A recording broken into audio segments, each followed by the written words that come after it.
Namaskar, welcome to Bioprapti YouTube channel.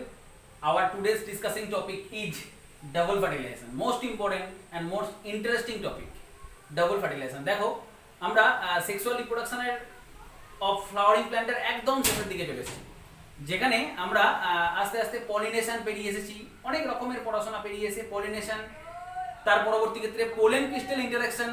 ওকে, আমরা last ক্লাসে pollen crystal interaction দেখিয়েছি, সেখানে বলেছি পোলেন গ্রেনস, সেই পোলেন গ্রেনসগুলোই জার্মিনেশন হবে যে পোলেন গ্রেনসগুলো কম্প্যাটেবল হবে, দেখিয়েছি তাই না? পোলেন ক্রিস্টাল ইন্টারাকশন আমরা দেখিয়েছি, this are the right type of pollen grains আমরা বলেছি। আর যেগুলো জার্মিনেট করতে পারলো না, যেগুলো রেকগনাইজেশনের ফলে ইনহিবিটেড হয়ে গেল বা রিজেক্টেড হয়ে গেল, those pollen grains are called incompatible, cell incompatible type. আমরা গত ক্লাসে আর্টিফিশিয়াল হাইব্রিডাইজেশন সংক্রান্ত বিষয়ে পড়াশোনা করেছি। এখন আমরা দেখব, ওখানেই আমরা বর্ণনা করেছি কিছুটা, যে compatible type of pollen grains গুলো পোলেন টিউব তৈরি করবে, যেটা আমি এই ফিগারেও দেখাতে চেষ্টা করেছি একটুখানি। দেখো পোলেন টিউব তৈরি করছে, স্টিগমাকে পড়েছে compatible type of pollen grains, that is called pollination. After pollination সেটা সুন্দরভাবে জার্মিনেট করেছে, জার্মিনেশন পোলেন টিউব তৈরি হয়েছে। পোলেন টিউবের মধ্যে পোলেন টিউব ক্যারি করছে দুটো মেল গ্যামেটসকে, আমরা জানি এটা, হ্যাঁ, উইদিন দ্য স্টাইল, এবং সেটা যখন ওভারির কাছে এসে পৌঁছেছে, এন্ট্রি করেছে ওভিউলের মধ্যে থ্রু মাইক্রোপাইলার রিজিয়ন, দেখতে পাচ্ছ। হ্যাঁ, আমরা গত ক্লাসেই বলেছি জেনারেলি মাইক্রোপাইলার রিজিয়ন দিয়েই প্রবেশ করে। এটা আমরা অর্থোট্রোপাস ওভিউল দেখিয়েছি। দেখো orthotropous ovule mean micropyle, chalaza and the hilum in a straight line, micropyle, chalaza and the hilum in a straight line। এটা দেখো অর্থোট্রোপাস ওভিউল করেছি। হ্যাঁ, তোমাদের এনসিইআরটি বইতে অ্যানাস্ট্রোপাস করা আছে, দেখবে এটা উল্টে করা আছে, তাই পোলেন টিউবটাকে ঘুরিয়ে মাইক্রোপাইল দিয়ে, তাহলে অ্যানাস্ট্রোপাস করলে জাস্ট এটাকে ইনভার্ট করে দাও, তাহলে মাইক্রোপাইল রিজিয়নটা তখন কোথায় চলে আসবে? এখানে চলে আসবে। তাহলে পোলেন টিউবটা কোনটা দিয়ে ঘুরবে? এটা দিয়ে ঘুরে তখন মাইক্রোপাইল দিয়ে প্রবেশ করবে। ক্লিয়ার হলো বিষয়টা? ঘটনাটা একই, আমি জাস্ট ছবিটা সুবিধার্থে আমি এটা অর্থোট্রোপাস ওভিউল করে দিলাম। এখন আমাদের পড়াশোনার বিষয় হচ্ছে ডাবল ফার্টিলাইজেশন। তাহলে ডাবল ফার্টিলাইজেশনে কি হতে চলেছে? Entry of the pollen tube, pollen tube enter করবে। ছোট্ট ছোট্ট করে দেখো, entry of the pollen tube, যেটাকে গাইডেড বাই, মনে আছে? Entry of the pollen tube guided by filiform apparatus present in synergids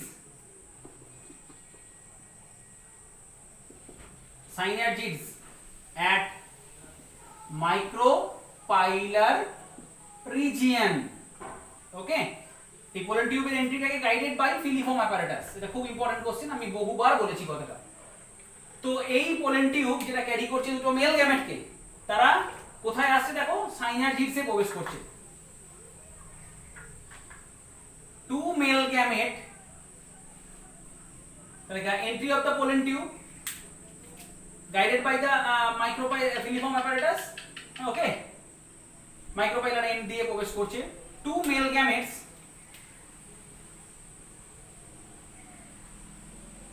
gametes, হ্যাঁ, এখন একটা, আচ্ছা ঠিক আছে, দুটো মেল গ্যামেটই ক্যারি করছে। Two male gametes are carried by pollen tube, দুটো মেল গ্যামেট ক্যারি করছে। অ্যামাং দেম, দেখো আমি এটা ছক করে দিই, এইভাবে পড়াশোনা করো, দেখো পড়তে ভালো লাগবে। Among them one release into cytoplasm, release into cytoplasm of synergid, synergid এর সাইটোপ্লাজমে রিলিজ হয়। among them one release, one male gamete, অবশ্যই one male gamete release into the cytoplasm of synergids। Okay, synergids release হয়েছে, আস্তে আস্তে কি হয়ে গেছে? সাইনারজিডসটা ডিজেনারেট করতে আরম্ভ করে দিয়েছে। পরে পরে দেখতে হবে সাইনারজিডসটা ডিজেনারেট হয়ে যাবে, অর্থাৎ নষ্ট হয়ে যাবে। ক্লিয়ার হলো ব্যাপারটা? রিলিজ হয়েছে অ্যান্ড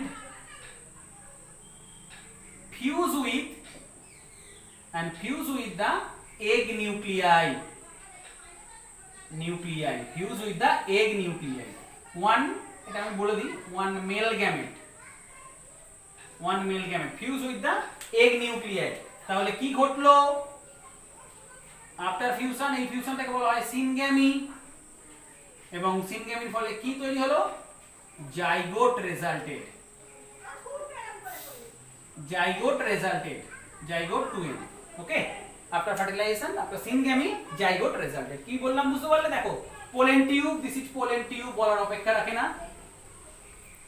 পোলেন টিউব লাল গালিতে লিখলাম, একটু দেখে নিও, অস্পষ্ট হলে আমি বলে দিচ্ছি এটা পোলেন টিউব। এই পোলেন টিউবটা এন্ট্রি করছে, দেখো দুটো মেল গ্যামেট ক্যারি করছে, this are the two male gametes, two male gametes. আমরা কেন বারবার এই ছবিটাকে আঁকছি এবং পরিষ্কার করে পয়েন্টিং করার চেষ্টা করছি? কারণ এইগুলো ধরো এরকম ধরনের কোশ্চেন চলে আসে।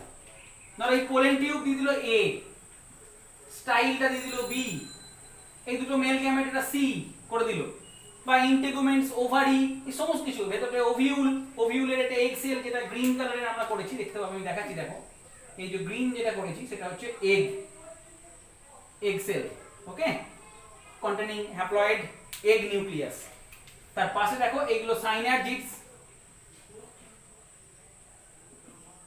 সাইনার্জিডস, এই একটা সাইনার্জিডস, এই একটা সাইনার্জিডস, যেখানেই মেল গ্যামেটগুলো রিলিজ করছে, দেখো মেল গ্যামেট কোন অফ দ্য, যে কোনো একটা সাইনার্জিডস, দুটো সাইনার্জিডের মধ্যে যে কোনো একটা সাইনার্জিডসে, সাইনার্জিডসের সাইটোপ্লাজমে মেল গ্যামেটটাকে রিলিজ করলো। আস্তে আস্তে সাইনার্জিডস কি হয়ে গেল? ডিজেনারেট করে যাবে বলেছি আমি। এই সাইনার্জিডসটা ধরো ধীরে ধীরে ডিজেনারেট করে গেল। হ্যাঁ, আচ্ছা, যেটা বলছিলাম এই যে এ বি সি ডি এরকম ধরনের বললাম, এগুলো দিয়ে কোশ্চেন আসে। What stands for A B C D বা অপশন দিয়ে দিল, সেগুলোর মধ্যে থেকে এমসিকিউ আসে। চলে এসো, যেটা বলছিলাম আবারও, এই মেল গ্যামেটটা রিলিজ করলো কোথায়? সাইনার্জিডসে। সাইনার্জিডসে ডিজেনারেট করে গেল, the male nucleus, the very male nucleus fuse with the female nuclei or egg nuclei, sorry, egg nuclei, that is called syngamy, and after syngamy zygote resulted. Clear হয়ে গেল একটা mail গ্যামেটের ভবিষ্যৎ তোমাদের কাছে ক্লিয়ার হয়ে গেল। পড়ে আছে ওয়ান রিমেইনিং মেল গ্যামেট, দেখো আরেকটা মেল গ্যামেট পড়ে আছে, তাই না? এই একটা মেল গ্যামেট পড়ে আছে,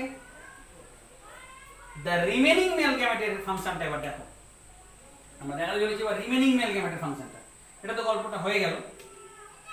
দেখো এখান থেকে আসছি আমরা, remaining male gamete, remaining male gamete যেটা আছে এটা কি করছে? ফিউজ উইথ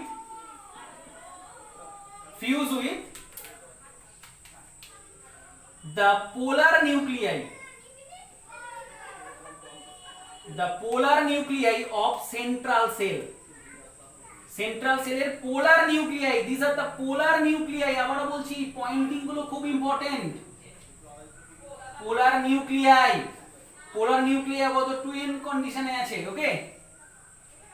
এই দেখো এই পোলার নিউক্লিয়াইটা কার মধ্যে আছে? This is the central cell. এইটাকে আলাদা সেল বানিয়ে দিয়েছি। অ্যান্টিপোডাল সেল গুলো তার বাইরে আছে, সেন্ট্রাল সেলের বাইরে আছে অ্যান্টিপোডাল সেল। অ্যান্টিপোডাল সেল, এই ওভিউলের স্ট্রাকচার সম্বন্ধে আমি ডিটেইলস ক্লাস করেছি আগে, দেখবে আমার প্রিভিয়াস ক্লাসগুলো, ওকে। সে অ্যান্টিপোডাল সেলটাকে ছাড়া এটা পুরোটা সেন্ট্রাল সেল, সেন্ট্রাল সেলের মধ্যে লোকেট করছে কে? পোলার নিউক্লিয়াই, ঠিক কি না? ওই রিমেইনিং মেল গ্যামেটটা ফিউজ করবে কার সাথে? পোলার নিউক্লিয়াইয়ের সাথে, এবং তৈরি করবে কি? ট্রিপ্লয়েড। তাহলে কটা হবে? ওখানে n ছিল, এটা 2n, polar nuclei 2n, triploid endosperm,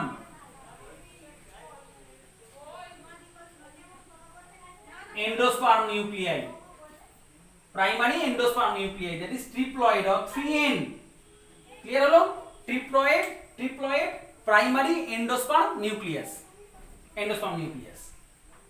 ওকে। এই এন্ডোস্পার্ম নিউক্লিয়াস কোন সেলের মধ্যে আছে? সেন্ট্রাল সেলের মধ্যে আছে। তাহলে সেন্ট্রাল সেলটা পরবর্তী ক্ষেত্রে কি তৈরি করবে? এন্ডোস্পার্ম তৈরি করবে, ওকে। Triploid endosperm nuclei. দেখো এই ট্রিপ্লয়েড এন্ডোস্পার্ম নিউক্লিয়াই হতে কতগুলো নিউক্লিয়াস ইনভলভড আছে বলো তো?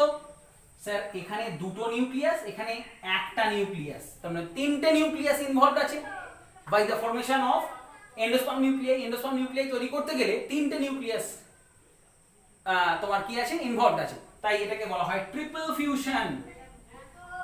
Triple fusion. এই ঘটনাটাকে বলে ট্রিপল ফিউশন।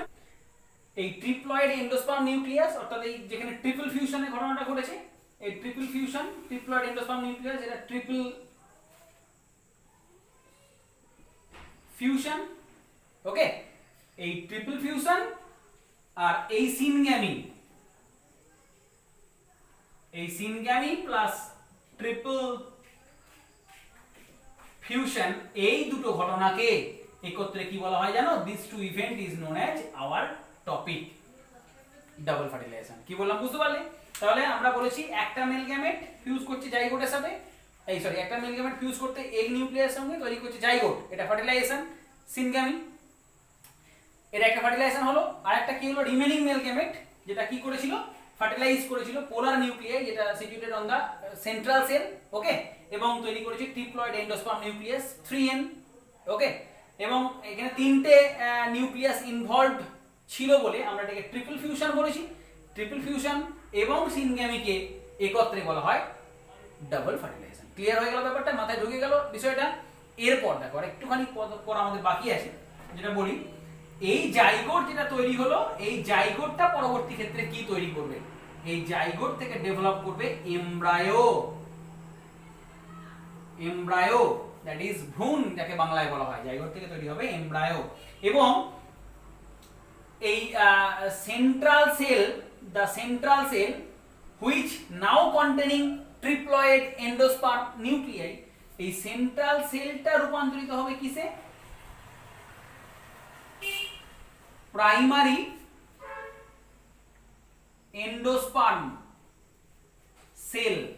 এন্ডোস্পার্ম সেলে ডেভেলপ করবে, এবং এই প্রাইমারি এন্ডোস্পার্ম সেল থেকেই পরবর্তী ক্ষেত্রে তৈরি হবে এন্ডোস্পার্ম, যেটা আমরা পরে দেখব, যেটা আমরা পরবর্তী ক্লাসে দেখব। ক্লিয়ার হলো? তাহলে ডবল ফার্টিলাইজেশনের ব্যাপারটা পুরোপুরি একদম ক্লিয়ার হয়ে গেছে।